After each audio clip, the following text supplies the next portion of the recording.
नमस्कार, मैं हूं राना। आप देख रहे हैं मैच बॉक्स और सुन रहे हैं रेडियो स्नेही। जैसे जैसे चुनाव नज़दीक आता जा रहा है, मैच बॉक्स की टीम लगातार दौरा कर रही है और आज का जो दौरा है वो जीरादेई विधानसभा का है। और जीरादेई विधानसभा में जब मैं दौरा कर रहा था तो यहाँ की तमाम समस्याओं के साथ साथ मैं प्रत्याशियों की लिस्ट भी चेक कर रहा था और इसमें बातचीत भी कर रहा था। एक नाम जो मेरे सामने आया वो नाम है अजय चौहान जी का। अजय चौहान जी मुड़ियारी पंचायत के मुखिया हैं, तीसरा टर्म है, साथ ही जिला मुखिया संघ के अध्यक्ष हैं, साथ ही प्रदेश प्रवक्ता हैं मुखिया संघ के, और इसके साथ ही साथ राजद में प्रदेश महासचिव हैं। पढ़े लिखे युवा हैं और बातचीत काफ़ी सुलझे तरीके से करते हैं। और मैं जब दौरा कर रहा था, मैं ज़िले में या ज़िले के बाहर तमाम जगहों पर जाता हूं, और जब मैं इनके चैम्बर में पहुंचा तो इतना खूबसूरत और सुंदर चैम्बर आज तक मैंने नहीं देखा है। हो सकता है कहीं पे हो। बहरहाल हम स्वागत करते हैं, हमारे साथ हैं अजय जी। अजय जी, बहुत बहुत स्वागत है आपका। आपको बहुत बहुत धन्यवाद, आपके चैनल और तमाम आपसे जुड़े तमाम आपके दर्शक और सभी समस्त सीवानवासी और बिहारवासी को मेरे तरफ से राष्ट्रीय जनता दल के सिपाही और पंचायत के सेवक होने के नाते सबका मैं अभिनंदन करता हूं, सबको मैं सलाम करता हूं, सबको मैं प्रणाम करता हूं।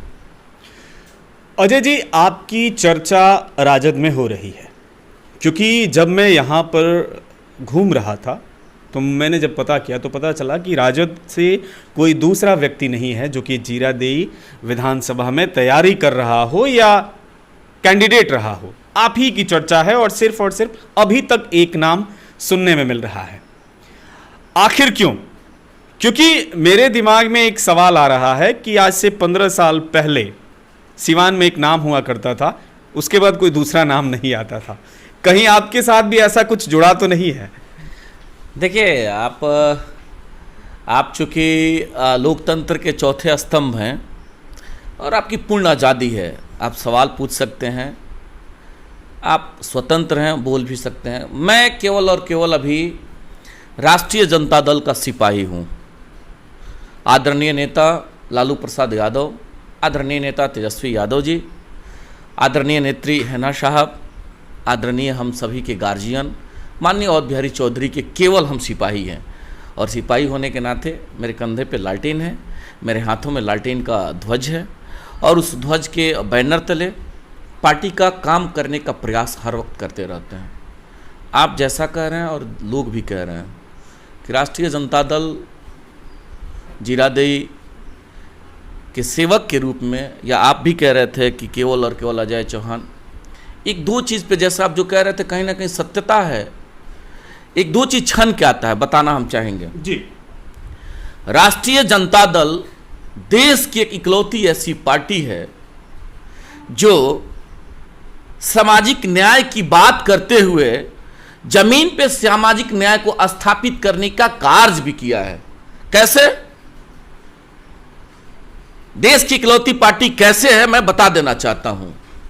सांगठनिक चुनाव में, संगठन के चुनाव में, चाहे प्रदेश की बात हो या जिला की बात हो या प्रखंड की बात हो, यह पार्टी सामाजिक न्याय की बात करते हुए समाज से वंचित जो लोग समाज के मुख्य धारा में नहीं है, जिन लोगों के बदौलत आदरणीय नेता लालू जी ने देश में एक बहुत बड़ा कीर्तिमान, एक बहुत बड़ा पहचान स्थापित किया। किनके बदौलत? उस जिन्न के बदौलत। कौन लोग? जो समाज के मुख्य धारा में नहीं है, जो वंचित है, जो शोषित है, गरीब है, गुरबा है, दलित है, पिछड़ा है। यही तो किया उन्होंने। उन लोगों को समाज के मुख्य धारा में लाने का उन्होंने प्रयास किया और उन्होंने लाया भी। तमाम ऐसा बहुत सा जगह चलेंगे उस पर आगे, लेकिन सवाल पे आ जाते हैं। तो जो वंचित समाज के लोग हैं, जो अति पिछड़ा दलित महादलित के लोग हैं, आदरणीय नेता लालू जी के दिमाग में और आदरणीय नेता तेजस्वी यादव जी के दिमाग में या राष्ट्रीय जनता दल के पूरे विंग के दिमाग में या राष्ट्रीय जनता दल का जो बोर्ड है उसके दिमाग में, वो चाहे जिस स्तर से और जिस रूप में आप देख लीजिएगा, आया कि राष्ट्रीय जनता दल में उन लोगों की भागीदारी सुनिश्चित किया जाए, और किया भी। संगठन के चुनाव में मैं आपको आपके माध्यम से बताना चाहता हूं, और मैं दावे के साथ कहता भी हूं कि देश की इकलौती पार्टी कौन? राष्ट्रीय जनता दल। क्या किया? संगठन के चुनाव में दलित, महादलित और अति पिछड़ा वर्ग के लोगों को 45% का आरक्षण दिया, और उसी आरक्षण के उपज है हम साधारण सा एक व्यक्ति और साधारण सा सिपाही। आप जैसे आए कह रहे हैं कि ये ऑफिस, ये ग्राम पंचायत के मालिकों का ऑफिस है, हमें एक जिम्मेवारी मिली है ऑफिस को क्या करने का? साफ सफाई करके रखने का। तो हम उस ऑफिस को साफ सफाई और सजा के रखते हैं। एज ए मुखिया ऑफिस को साफ सफाई और सजा के रखते हैं। ये जगह, ये चेयर, ये सारा चीज हमारे मालिकों का है। तो हम जैसे साधारण सा व्यक्ति इसी ऑफिस में हम बैठे थे,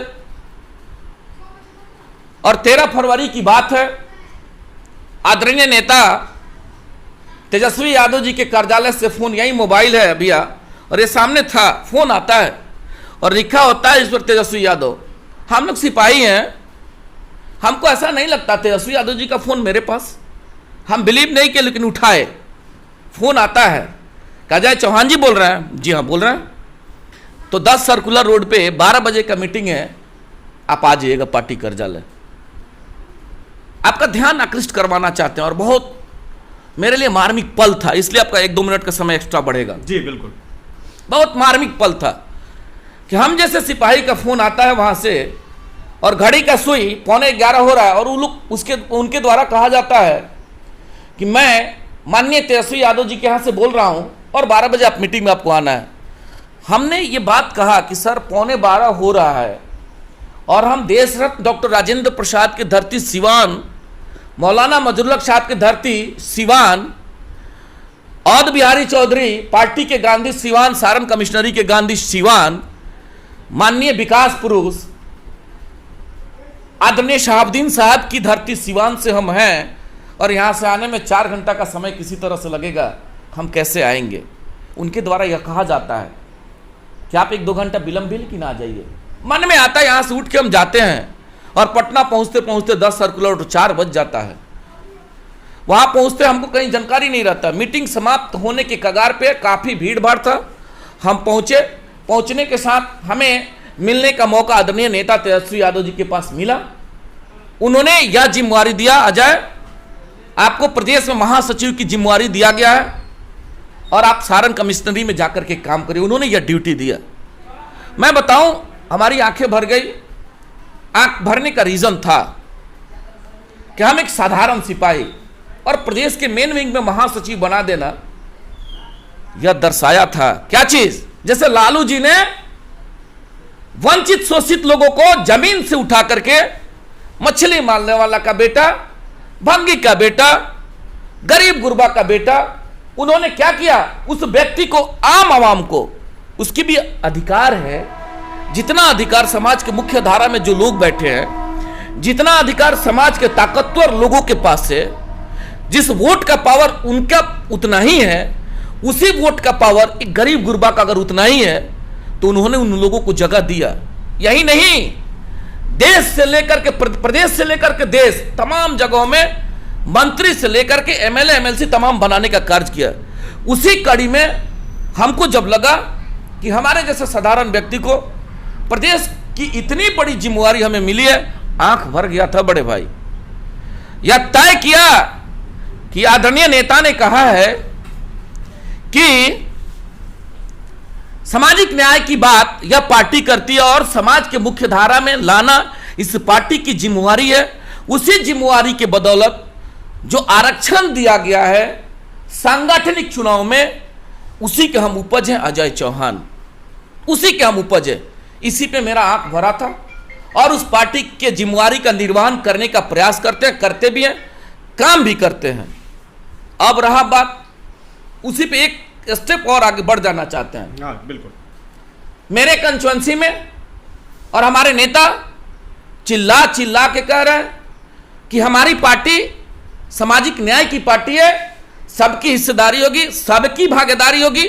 वह चाहे नौजवान होगा उसकी भी भागीदारी होगी, बेरोजगार होगा उस पार्टी में उसकी भी जब भागीदारी होगी, उनके लिए रोजगार की व्यवस्था किया जाएगा। जो गरीब गुरबा लोग हैं उनके लिए भी आर्थिक व्यवस्था किया जाएगा और उनको मुख्य धारा में लाया जाएगा। जो हमारे मुख्य धारा के लोग, कमजोर लोग हैं, उनकी भी भागीदारी, वह चाहे मजबूत हो चाहे कमजोर हो, उनकी भी भागीदारी पार्टी में रहेगी और उनको भी भागीदारी दिया जाएगा। ठीक उसी प्रकार पूरे बिहार में अति पिछड़ा और दलित महादलित को प्रत्येक जिला में आदरणीय नेताजी का कहना है, हमारे नेता का कहना है कि आपकी भागीदारी सुनिश्चित की जाएगी विधानसभा के टिकट बंटवारा में। ठीक उसी प्रकार हमारे यहाँ 8 विधानसभा है, सिवान में 8 विधानसभा है। देखिएगा आने वाले समय में एक मुख्य धारा के लोगों के लिए जगह मिलेगा, जो हमारा समाज है, जो अपर समाज है। उसके बाद पिछड़ा समाज के जो लोग हैं, यादव हैं, जो कुर्मी हैं, कोयरी हैं, उनकी भी भागीदारी रहेगी। उसके बाद बड़ा आबादी है, लगभग 37% की आबादी अति पिछड़ाओं की है। निश्चित तौर पर एक सीट हमारे नेता का कहना है कि अति पिछड़ाओं के मान सम्मान में भी सिवान रहेगा। साथ ही साथ दलित महादलित के परिवार के लोगों के लिए भी, जिनकी आबादी भी बहुत अच्छी खासी है, उनकी भी सीट रहेगी। तो ये जो मापदंड उन्होंने तय किया है, तो उस मापदंड के बदौलत और उसके आधार पे और उसी के बेस पे हम लोगों ने काम करने का प्रयास किया है, राष्ट्रीय जनता दल के सिपाही होने के नाते। अब फैसला क्या होगा आने वाले समय में, जो हमारे नेता का फैसला होगा, जिसके कंधा पे आदरणीय नेता का मोहर लगेगा, हम लोग उसके साथ लग करके और यहां से पूरे सिवान से आदरणीय नेता साहबुद्दीन साहब के जो है सो दिशा निर्देश के अवलोक में, आदरणीय नेत्री हेना साहब के दिशा निर्देश के अवलोक में, सारण के गांधी माननीय अवध बिहारी चौधरी जी के निर्देश के अवलोक में हम लोग काम करके और यहां से सिवान से राष्ट्रीय जनता दल को विधानसभा में भेजने का कार्य हम लोग करेंगे कि वह व्यक्ति जब जाएगा तो इस बीमार बिहार को नया बिहार बनाने में ताकत मिलेगा। यही मेरा स्टैंड है और इसी स्टैंड पर हम लोग काम भी कर रहे हैं। चलिए, बिल्कुल हमारी शुभकामना है। और जिस तरह से चर्चा चल रही है, वो चर्चा बताती है कि आपका टिकट लगभग तय है, फाइनल मुहर जब लग जाए। बहरहाल, जब पार्टी आपको टिकट देती है और आप विधानसभा चुनाव लड़ते हैं जीरादेई विधानसभा से, आपका अपना एजेंडा क्या होगा? क्योंकि पार्टी का एजेंडा तय है, लेकिन आपका एजेंडा क्या होगा? बिल्कुल, बहुत अच्छा सवाल है। और हम लोग पढ़ लिख करके, मेरे व्यक्तिगत अपना एक राय है मेरा कि जब हम लोग पढ़ाई लिखाई किए थे, स्टार्टिंग के ही दौर में मन में एक जुनून था कि हम काम करेंगे किसके लिए? समाज में जो दर्द छिपा हुआ है, वह दर्द जाति को बांट के नहीं है, वह दर्द धर्म को बांट करके नहीं है, वह दर्द तमाम उन जनमानस में है। जो मौलिक चीजें हैं, सड़क की व्यवस्था सुचारू नहीं है, बिजली की व्यवस्था सुचारू नहीं है, ये सब तो दोनों तो इससे बड़ा मुद्दा है। वह चाहे किसी धर्म का और किसी जाति का हो, आपका नौजवान बेरोजगार है, बहुत बड़ा समस्या है हमारे नौजवानों के साथ। तमाम लोग पढ़ करके बेकार हैं। मेरा एक एजेंडा है कि हम तमाम जीरादेई के मालिकों से हम ये पहले अपील करना चाहते हैं कि आप जिसको भी ताकत दीजिए, सवाल के साथ दीजिए। आप जिसको भी ताकत दिए हैं, सवाल उससे पूछिए। वह चाहे मेरा नौजवान हो, वह चाहे मेरा किसान हो, वह चाहे समाज के मुख्य धारा का व्यक्ति हो या समाज का वंचित व्यक्ति हो, सबकी जिम्मेवारी और जवाबदेही है। आप जिसको भी ताकत देने का काम करिएगा, उससे सवाल जरूर पूछिएगा कि आपने देश रत्न डॉक्टर राजेंद्र प्रसाद के धरती को आप कैसे सजाएंगे, देश रत्न डॉक्टर राजेंद्र प्रसाद की धरती को आपने क्यों नहीं सजाया? दोनों सवाल है। जो अभी हैं माननीय, उनसे यह सवाल है कि आपने देश रत्न डॉक्टर राजेंद्र प्रसाद की धरती को क्यों नहीं सजाया, और जो हमारे आने वाले माननीय होंगे उनसे सवाल होगा कि इस धरती को आप कैसे सजाएंगे। तो इसको सजाने में हमारा अपना सोच है कि सर्वप्रथम जो मौलिक जरूरत है, सरकार हर मोर्चा पे फेलियर है। सरकार पे हम लोग चलेंगे और बताएंगे भी, सरकार अभी हर मोर्चा पे फेलियर है। अफसरों की तानाशाही बेलगाम है, डेवलपमेंट शून्य है, कोई पहचान नहीं है। केवल जीरादेई की पहचान देश रत्न डॉक्टर राजेंद्र प्रसाद के नाम पे था, है और रहेगा भी। इन माननीयों का अभी तक कोई ऐसा व्यवस्था नहीं किया गया कि यह गर्व के साथ कहे कि उस सजावट में, उस सुंदरता में हमने एक स्टेप बढ़ा करके और जीरादेई को और सुंदर बनाने का हमने कार्य किया। यह हमारे लिए बहुत दर्द है। इस दर्द से हम लोग जूझते हैं। जो पूरे विश्व में जिसका एक कीर्तिमान है, डॉक्टर राजेंद्र प्रसाद का एक कीर्तिमान है, और उसी देश रत्न डॉक्टर राजेंद्र प्रसाद के शहर में आप चले जाइए, आप जाकर के देख लीजिएगा कि मैं गलत बोल रहा हूं। अगर मैं गलत बोल रहा हूं तो आपका जूता और मेरा सर रहेगा। आप देख लीजिएगा और जाइए देखिएगा भी, हम लोग देखते भी हैं।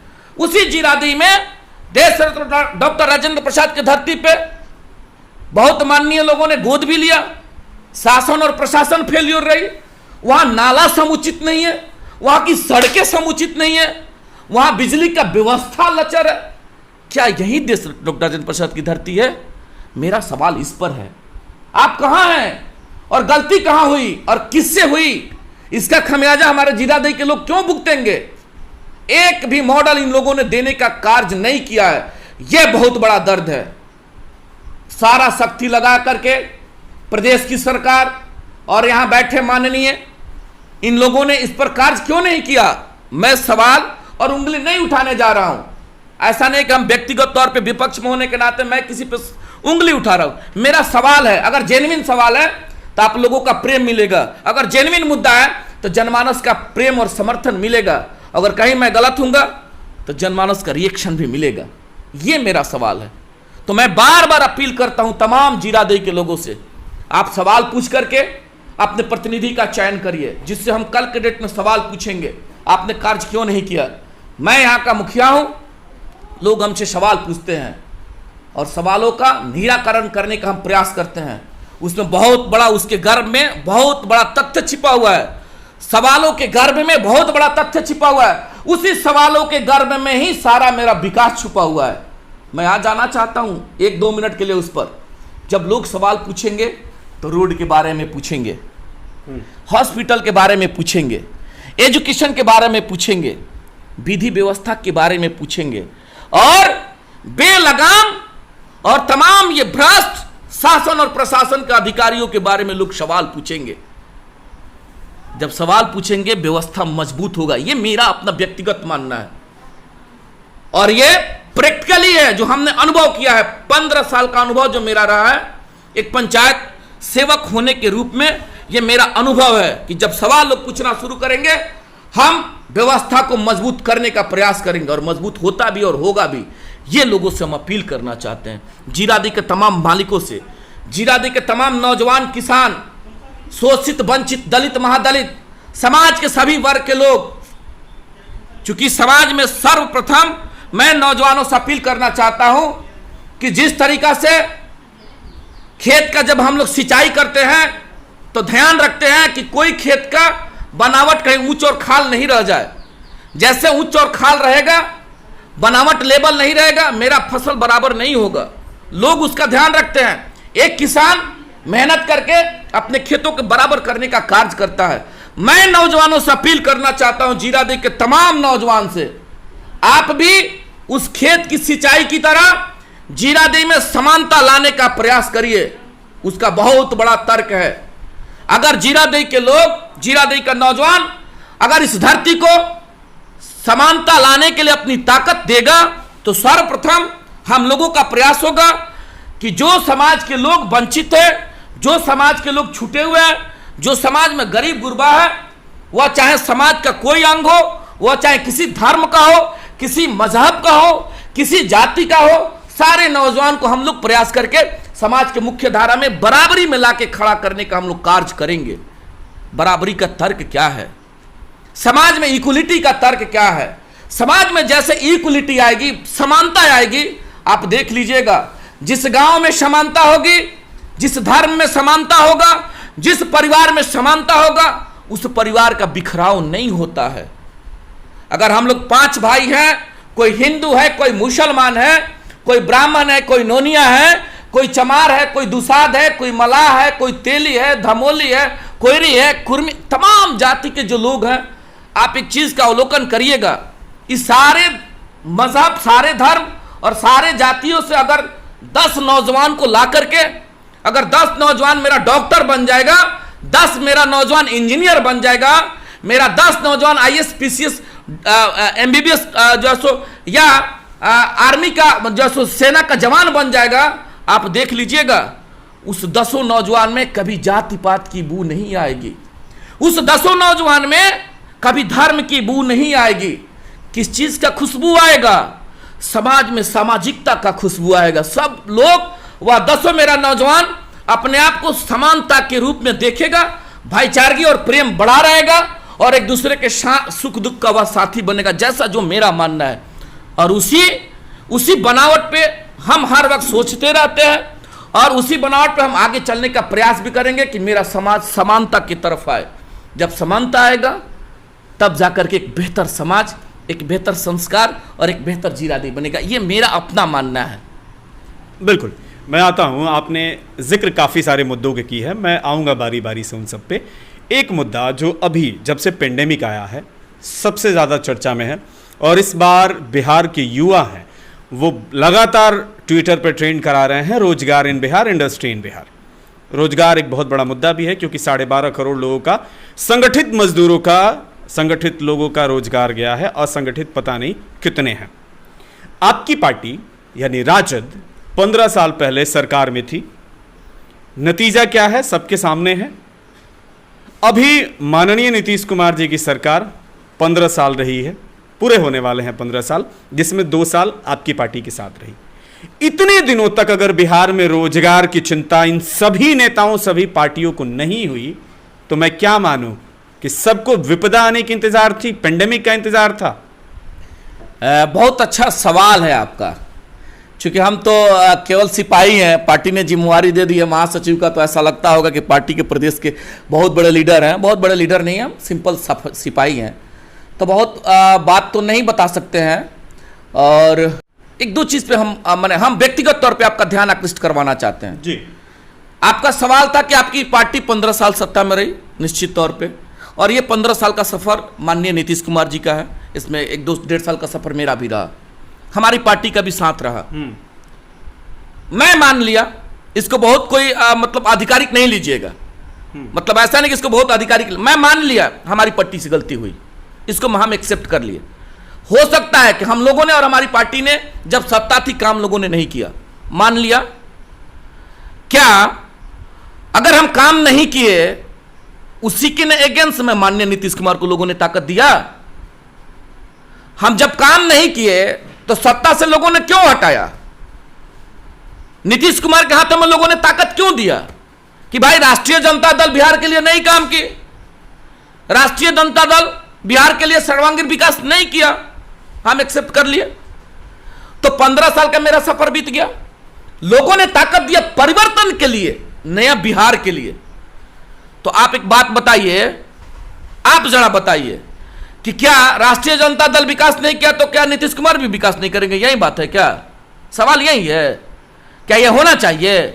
अरे आप नहीं किए, हम तो किए होते, हम तो कहते कम से कम, ये मोछ पे ताव रख के हम कहते हैं ना जी, आप कहते हैं ना जी। सवाल आप कभी नहीं ना पूछते कि 15 साल वो भी नहीं किए, 15 साल आप भी नहीं किए, तो आप तो उसी पंक्ति में खड़ा है। आप ही का सवाल है ना कि वह नहीं किया और ये भी नहीं किए। आप सवाल पूछते हैं, अगर 15 साल ये इंडस्ट्री, नौजवान, रोजगार, किसान के लिए अगर बेहतर बिहार बनाने का कार्य किए होते तो यह सवाल पूछते क्या है आप केवल कहते कि राजद ने विकास नहीं किया था। लेकिन अब तो सवाल है कि आरजेडी ने भी विकास नहीं किया। आरजेडी ने भी आरजेडी ने भी नौजवानों को रोजगार नहीं दिया और जेडीयू ने भी वही काम किया। देखिएगा अभी जो बिहार के लोग पूछ रहे हैं नीतीश कुमार जी से, जो विपदा घेरे हुए हैं तमाम, अभी रोजगार के लिए एकदम देखिएगा आप, शासन के लोग लगे हुए हैं रोजगार पैदा कर, कैसे करिएगा? बिहार में बाढ़ है भयंकर, देख लीजिए, ये कमियां हैं, बांधों पे लोग चर्चा करते हैं, हम लोग देखते हैं सोशल मीडिया के माध्यम से, टीवी पे भी लोग बताते हैं उस बांध पे 5 साल में कभी मिट्टी ही नहीं पड़ा, बांध टूट गया। किसकी गलती है? ये तंत्र की गलती है, शासन की गलती है। और करते क्या है लोग, जब आप बात डेवलपमेंट का करिएगा, जब विकास की बात करिएगा, जब बिहार की बात करिएगा, तो लोग क्या कहते हैं जानते हैं? आप भुला गए क्या जी, 15 साल जंगल राज था, 15 साल में बहुत हत्या होता था, शहाबुद्दीन साहब बहुत ये थे, माने तमाम अपराध बढ़ता था। भाई उसी का आप नजीर क्यों देते हैं? यानी कि कहीं ना कहीं आप उनके सर पे रख के राजनीति करने का कार्य कर रहे हैं। तो ये बिहार के अवाम जान चुके हैं और नौजवान जान चुके हैं। और देखिएगा इसी परिवर्तन में आदरणीय नेता नौजवान किनको, तेजस्वी यादव जी के हाथों में लोग सत्ता देने का मन बना चुके हैं। किसके लिए? सामाजिक न्याय के लिए, नौजवानों के लिए, रोजगार के लिए और किसान के लिए। और किसकी बात आप कर रहे हैं? ये लोग चर्चा करता है क्राइम का, आप देखवा लीजिए अभी का क्राइम का ग्राफ।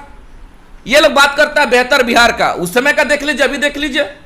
इन लोगों को क्या दिक्कत है? दिक्कत है दुनिया का बेटा कैसे बोलेगा भाई, समाज के वंचित लोग कैसे मुख्य धारा में आ जाएंगे? लालू जी ने क्या किया? समाज के वंचितों लोगों को ताकत देने का कार्य किया था ना, सबको मुख्य धारा में लाने का काम किया था। लेकिन इसको पॉलिटिकल रूप लोग देते हैं। क्या है भाई, हम बोल रहे हैं तो गलत है, और सत्ता में बैठे हुए वो लोग गलत पे गलत करते जाते, उंगली नहीं उठाना है, नहीं बोलना है। बोलिएगा तो ये लोग कहेगा कि जंगल राज याद करो, याद करो बिहार के लोग, जंगल राज को याद करो भाई। जंगल राज याद रहेगा दिमाग में तो ये आपका सारा विकास वाला मामला खत्म। सही कह रहे हैं भाई, ये हमारे चौथे स्तंभ में बराबर जंगले राज कह रहे हैं। ए भाई जंगल राज आ जाएगा, छोड़ो जंगल राज का बात छोड़ो, आओ इनके साथ, यही है, यही करना चाहते। ये गलत है, इस स्टैंड का हम विरोध कर रहे हैं। हमने गलत किया, लोगों ने कान पकड़ के नीचे उतार दिया। आरजेडी ने गलत किया, 15 साल लोगों ने सत्ता नहीं दिया। आप गलत कर रहे हैं, यही लोग आपको सत्ता से हटाएंगे, मेरा ये मानना है। और नौजवान आप काम भी करिए, नौजवानों की जरूरत है, आप भी आइए, आप पॉलिटिक्स में आइए, आप सवाल पूछिए। आदरणीय नेता तेजस्वी यादव जी से भी सवाल पूछिए, हम लोग पूछते भी हैं, हम लोग लड़ते भी, हम लोग भिड़ते भी हैं, तो आदरणीय नेता का ध्यान उधर रहता भी है। ठीक उसी प्रकार मैं तमाम बिहार के नौजवानों से कहना चाहता हूं, जो हमारे रोजगार का बात नहीं किया, जो हमारे घर परिवार का बात नहीं किया, हमारा परिवार कैसे सजेगा? और जब मेरा परिवार नहीं सजेगा, यह बिहार कभी सज नहीं सकता है। इसलिए तमाम उन नौजवानों से मैं अपील करना चाहता हूं कि केवल और केवल ये लोग बिहार के लोगों का ध्यान डाइवर्ट करना चाहते हैं, अपने मुद्दाओं पे कभी चर्चा नहीं करना चाहते हैं कि किस हालात से मेरा बिहार जूझ रहा है, इसका कौन जिम्मेवार है। जब जिम्मेवारी की बात करेगा तो लोग जंगल राज की बात करेगा, यही सही है या टोटली रॉन्ग है। चलिए हम प्रदेश के मुद्दों से लौट के आपके अपने जीरादेई के मुद्दों पे फोकस करते हैं। जीरादेई में जब मैं घूमता हूं, जब मैं देखता हूं, तो यहाँ पर हॉस्पिटल की बिल्डिंग, और उस हॉस्पिटल की बिल्डिंग में थाना ने अधिग्रहण कर रखा था, हालांकि थाना का बिल्डिंग बन गया। ब्लॉक की जो बिल्डिंग है वो आप भली भांति जानते हैं, पूरी यहाँ की जनता जानती है। सेम कंडीशन नौतन थाना जो जीरादेई विधानसभा में आता है, उसके पास भी भवन जो है कि आप अगर दरोगा के चैम्बर में जाइए तो 4 लोग एक साथ बैठ नहीं सकते हैं। इतने बुरे कंडीशन में ये सारी व्यवस्थाएं हैं। आपकी सरकार पे ये इल्ज़ाम लगता रहा है कि जंगल राज की सरकार है, चोर मवालियों की सरकार है, अनपढ़ों की सरकार है, और पता नहीं ब्ला ब्ला कितने आरोप लोगों ने लगाए। लेकिन ये सारे मुद्दे हैं, इनको लेकर चूंकि आप पढ़े लिखे हैं, आपके पास एनर्जी है और आपने मुखिया बन के काम करके दिखाया है, अगर यहाँ की जनता आपको मौका देती है तो इन चीज़ों को कैसे हैंडल कीजिएगा, कैसे आगे लेके जाइएगा? 4 चीज पे आपका ध्यान आकृष्ट करवाना चाहते हैं, एकदम सिंपल आ जाइएगा। बहुत लंबा ऐसा नहीं देने जा रहे हैं कि हमको विधायक अब बना दीजिए या लोगों ने ताकत दे दी तो हम क्या करेंगे, हम सोना का रोड बना देंगे, ऐसा संभव है? हम कहीं वहां नहीं बोलने जा रहे हैं, आपके माध्यम से हम जनमानस से अपील करने जा रहे हैं और बोलने भी जा रहे हैं जो करना है। 4 चीज बहुत अहम है। पहला, सारा शक्ति, सारा तंत्र किस पे लगा देंगे? एजुकेशन पे। पहला मेरा मिशन होगा, पहला मेरा मिशन है कि एजुकेशन पे सारा शक्ति लगाएंगे, जितना मेरे पास शक्ति है। उस पर सब पे हम ब्रीफ करेंगे कि क्यों। दूसरा मेरा अपना होगा, दूसरा काम मेरा होगा कि जैसे हम शिक्षा पे काम करेंगे ठीक उतना ही शक्ति चिकित्सा पे हम खड़ा करेंगे। क्योंकि एक चीज इस पे बता, इसके बाद भी आगे चलेंगे लेकिन बता देना चाहते हैं, आप किसी परिवार का आय ले लीजिए, वो गरीब गुरबा हो या अरबपति हो या करोड़पति हो, किसी परिवार के आय पे चर्चा करिए कि अगर हम 1,000 रुपया कमा रहे हैं या 1,00,000 रुपया कमा रहे हैं तो दो चीज पे सबसे ज्यादा परिवार का पैसा खर्चा होता है। जानते हैं किस पर? बेटा बेटी को पढ़ाने में, एजुकेशन पे। दूसरा पैसा चिकित्सा पे। जैसे कोई बड़ बीमारी होता है, मालूम चलता है कि 10-20 हजार खर्चा हो गया, लड़का को पढ़ाना है भाई, कोटा भेजना है, प्राइवेट स्कूल है, इंजीनियरिंग कॉलेज है, फीस कितना है? बेतहाशा फीस है। आप 100 रुपये कमाते हैं, फीस बढ़ना है 150 रुपया, आ गए कर्जा में, बोझा में आ गए ना जी। तो दो चीज अगर मजबूत किया जाए, मेरा जो मानना है कि एजुकेशन को स्ट्रांग किया जाए। अगर एजुकेशन पे अगर हमारी सरकार व्यवस्था मतलब बेहतर किया है तो उसका नतीजा आएगा कि हर घर में इंजीनियर और डॉक्टर आपको मिलेगा। तो दो चीज पे आ जाइए, जिस घर में इंजीनियर डॉक्टर होगा वो कभी अनुदान के पीछे जाता है, बीपीएल के पीछे कभी जाएगा, किसी राशन के पीछे जाएगा, किसी 2,000 किसान या कोई तरीका का अनुदान पे जाएगा परिवार? आपको ऐसा लगता है? तो मैं तो ये कहना चाहता हूं कि मेरा हर घर का बेटा और नौजवान और हमारी बेटी इंजीनियर और डॉक्टर बने, देश की सेवा करे और उस देश की सेवा में हमारा ताकत बढ़ेगा। और शिक्षा नहीं दीजिएगा तो क्या होगा? अनपढ़ हमारा भाई भतीजा रहेगा, कहां दौड़ेगा? चलो भाई मोदी जी का 5 किलो राशन उठा के जल्दी ले आओ, 2,000 जल्दी अनुदान मिल जाए, हमारे लड़का लड़की को जल्दी हमारे खाता में 5-10 हजार आ जाए, अनुदान के पीछे भागेगा ना जी। तो यह व्यवस्था कैसे बदलेगा? इस व्यवस्था को बदलने के लिए केवल और केवल एक ताकत है जिसका नाम है शिक्षा। और शिक्षा के बदौलत वह इंजीनियर बनेगा, डॉक्टर बनेगा, देश का सेना में जाएगा, जो है सो बढ़िया शिक्षक बनेगा, तब न जाके बेहतर मेरा जो है सो समाज होगा। दूसरा चीज आ जाते हैं चिकित्सा पे।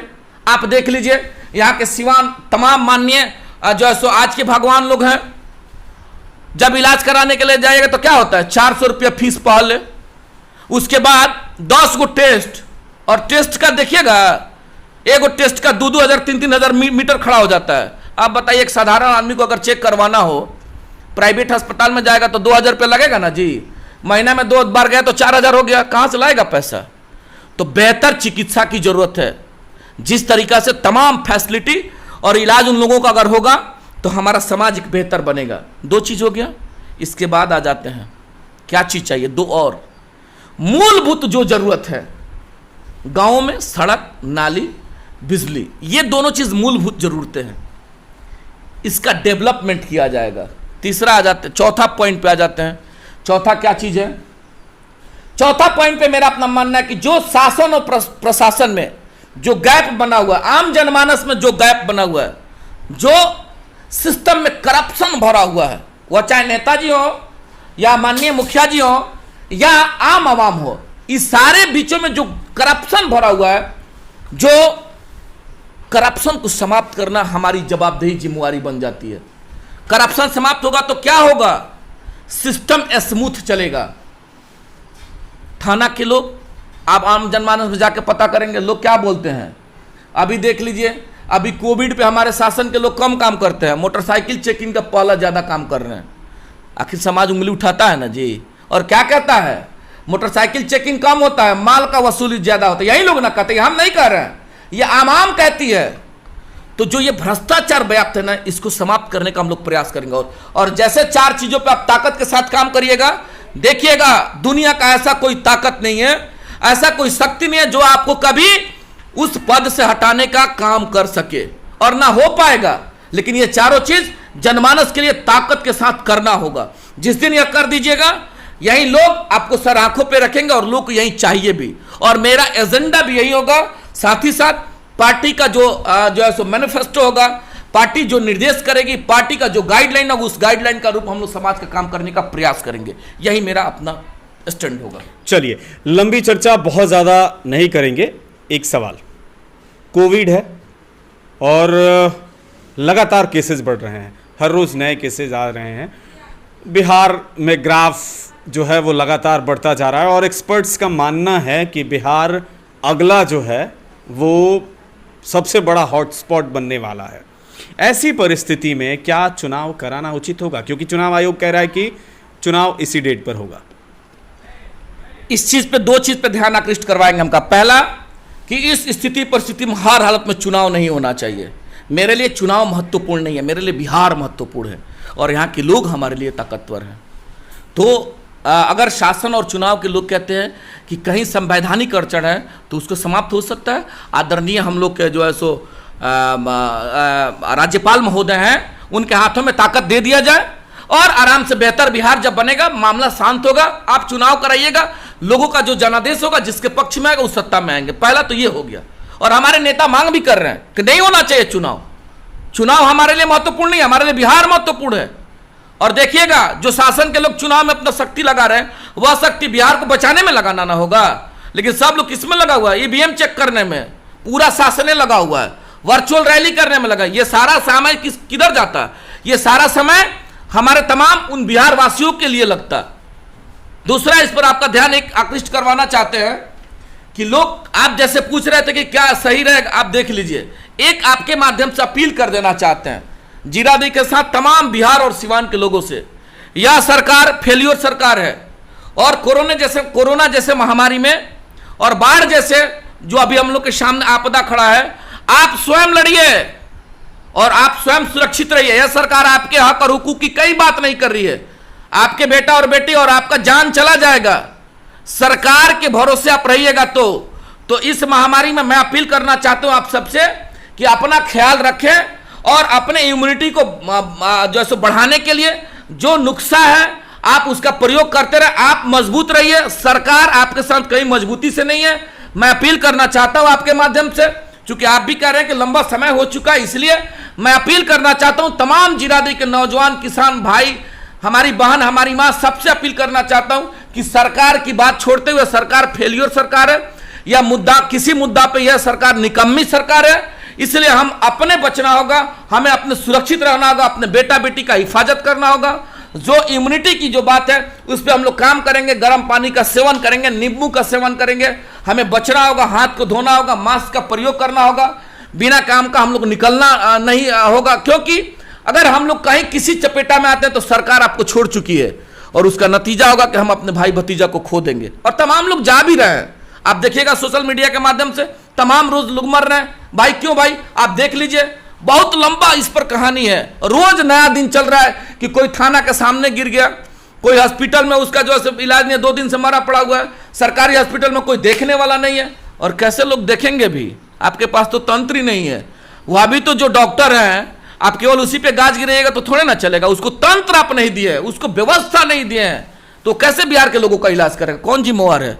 तमाम सरकार में बैठे हुए लोग जिम्मेवार हैं। उनके परिवार का होता है। माननीय नीतीश कुमार जी के परिवार में हुआ तो क्या हो गया?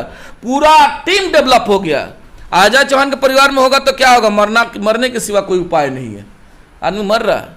तो मैं अपील करना चाहता हूं आपके माध्यम से। चलिए, आप जिस तरह से बात कर रहे हैं, जिस एनर्जी और ऊर्जा से बात कर रहे हैं, मुझे लगता है कि आप जैसे लोगों को मौका मिलना चाहिए। ये मेरा व्यक्तिगत राय है। बहरहाल पार्टी टिकट देगी नहीं देगी वो बात का मामला है। चर्चा में आप हैं और आवाम से लेकर पार्टी तक हर जगह चर्चा में है। चुनाव भी टलेगा नहीं, ये अभी तक आया है रिजल्ट, लेकिन आगे भविष्य में क्या होगा ये हम नहीं जानते हैं। अगर केसेस बढ़े तो शायद चुनाव आयोग का फैसला बदल जाए। एक और अपील करेंगे हम जी। आप भी एनर्जेटिक पर्सन हैं, नौजवान हैं आप, और आप में बहुत ताकत है। आप जो आवाज़ में बुलंदी देने का कार्य करते हैं, आप में बहुत ज़्यादा ताकत है। आप चौथे स्तंभ हैं। आप भी तमाम नौजवानों से अपील करिएगा, आप भी कहिएगा कि बेहतर बिहार बनाने के लिए, बीमार बिहार नहीं। माननीय मुख्यमंत्री क्या कहते हैं? बिहारी कहना शान है। हमको भी ऐसा लगता था बिहारी कहना शान है। अब तो लोग क्या कहते थे जब लोग पैदल चले, तमाम दुनिया के लोग देख रहे थे, गजब हालत है। अब तो बिहारी कहना अपमान लग रहा है। और देख भी लीजिए, तमाम बाढ़ से लोग ग्रसित हैं। उसके बाद महामारी का दौर चल रहा है, बिहारी कहना अपमान लग रहा है।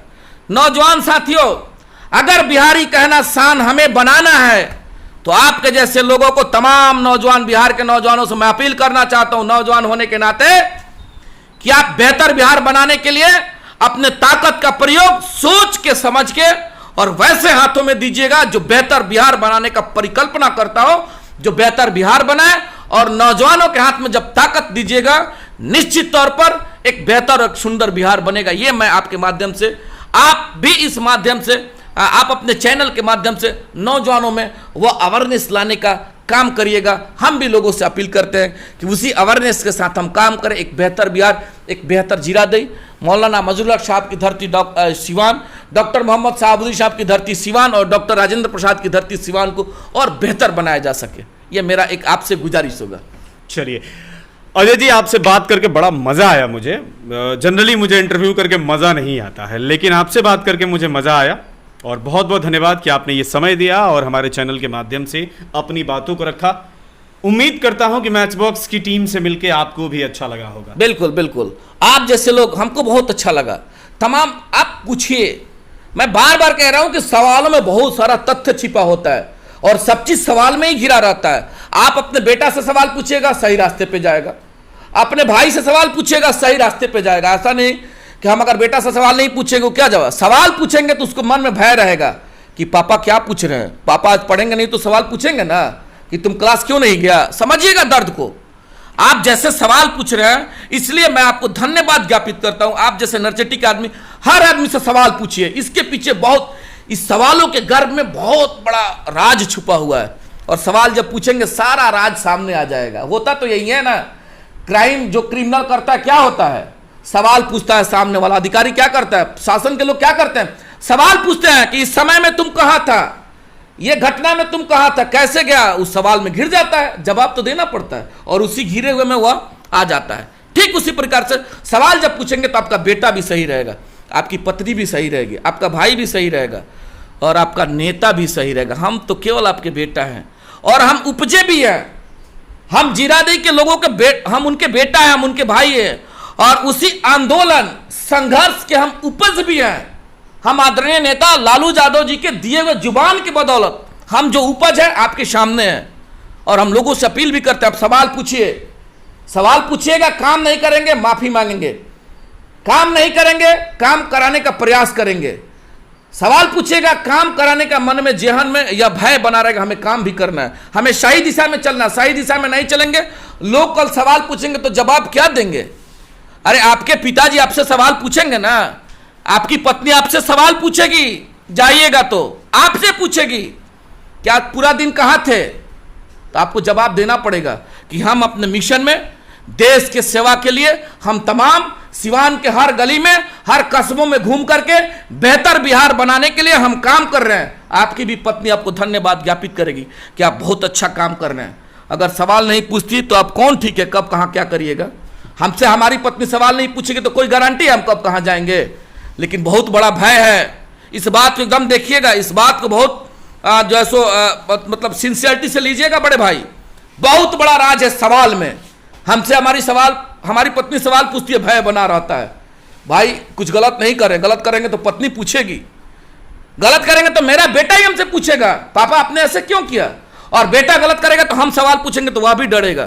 तो इसका भय होना चाहिए लोगों के जेहन में, नेताओं के जेहन में, आपके बेटा के जेहन में। और जब तक यह बना रहेगा, एक बेहतर बिहार बनेगा। तो बहुत बड़ा राज है सवालों के गर्भ में। बिल्कुल, सवाल पूछना बहुत जरूरी है और ये काम लोगों के साथ साथ मीडिया को भी करना चाहिए, उनको सवाल पूछना चाहिए और असल मीडिया का काम भी यही है, सवाल पूछना। तो चलिए, आपसे बात करके अच्छा लगा और उम्मीद करता हूं कि हमारे जो दर्शक हैं मैचबॉक्स के और रेडियो स्नेही के श्रोता हैं, उनको भी हमारी बातचीत सार्थक लगी होगी और उपयोगी लगी होगी। मन में कोई सवाल है तो कमेंट करके बताइए जरूर। वीडियो देख रहे हैं तो चैनल को सब्सक्राइब करे बिना मत छोड़िए, सब्सक्राइब कर लीजिए। वीडियो देखने के लिए बहुत बहुत धन्यवाद।